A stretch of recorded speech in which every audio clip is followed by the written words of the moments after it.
I'm Alan Weiss, and this is the writing on the wall.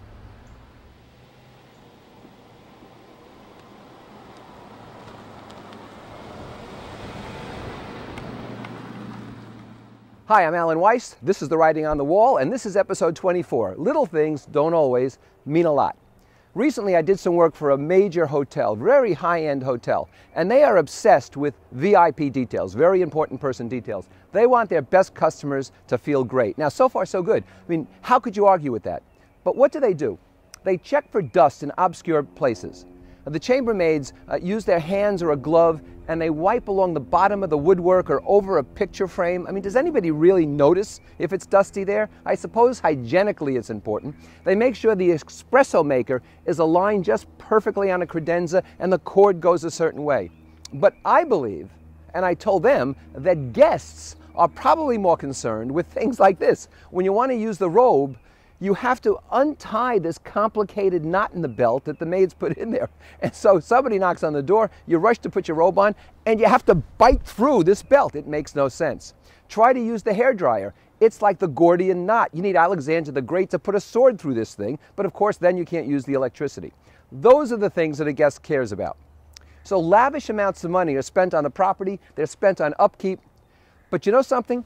It's the low-paid parking valets and the low-paid doormen, comparatively, who constitute the first and last impression that every guest gets. I can make a case that a chambermaid who's doing a good job with a room is more important than the front desk manager who no one ever sees and who's probably making a multiple of 4 times her salary. What's really important to your customer, to your client, to your guest? I think the solution is to stop supervisors and managers from doing failure work. Stop testing and checking and monitoring. Have people do it right the first time, but have them do the right things right the first time. There's a great, very true story.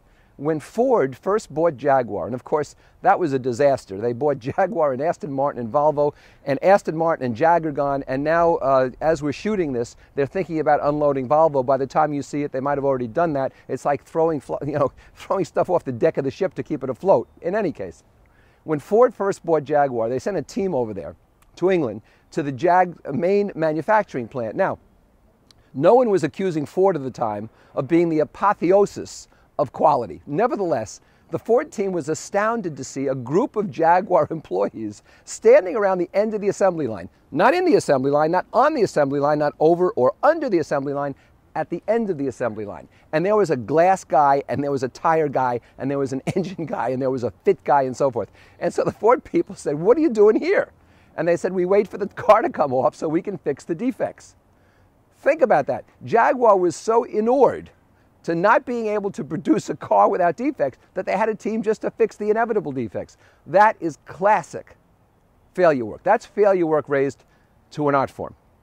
So standards can be clear, but the question is, what's the guest standard, what's the customer standard, what's the client standard? For example, in a hotel, where's the TV channel guide? How easily can I find NBC or the RFD channel where I can watch Imus in the morning? Why is the alarm clock set for 5 a.m. in the morning from the previous guest who had to catch an early flight, but it's waking you up when you don't have an early flight? How come the maid didn't shut that off? Why doesn't the balcony door latch and lock so I can be unafraid that Spider-Man's going to come in and steal my laptop? Those are the things that are important to a guest, not the dust on the woodwork. Are you pleasing yourself or are you pleasing the customer?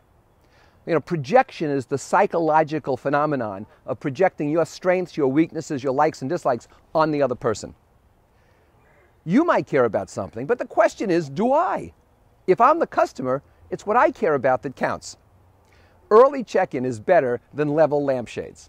You can have the chambermaid spend forever leveling the lampshades, but I'd rather check in early and have lampshades that are crooked than wait 2 hours to check in so my lampshades are even. I mean, come on. Ask your customers or clients what's really important, and then do it consistently. Personalization trumps accuracy. If you listen to nothing else, the 1% for today, personalization trumps accuracy. People expect accuracy. They expect expect that their reservation will be accurate. They expect room service to get there on time. They expect the rate to be what was quoted. But how about personalizing it for me so I have a particularly good experience? The Four Seasons hotels remember guest preferences, the flowers, the wine, the food allergies, whatever it is. What are you doing to make it special for me? Well, Koufax doesn't require a clean car. He just requires a ride with the top down. And I don't require anything but a Bentley because I need that. And so that's a win-win. We're both happy. Koufax, come on, Koufax. Let's go, Koufax. Come on, Koufax. Good boy.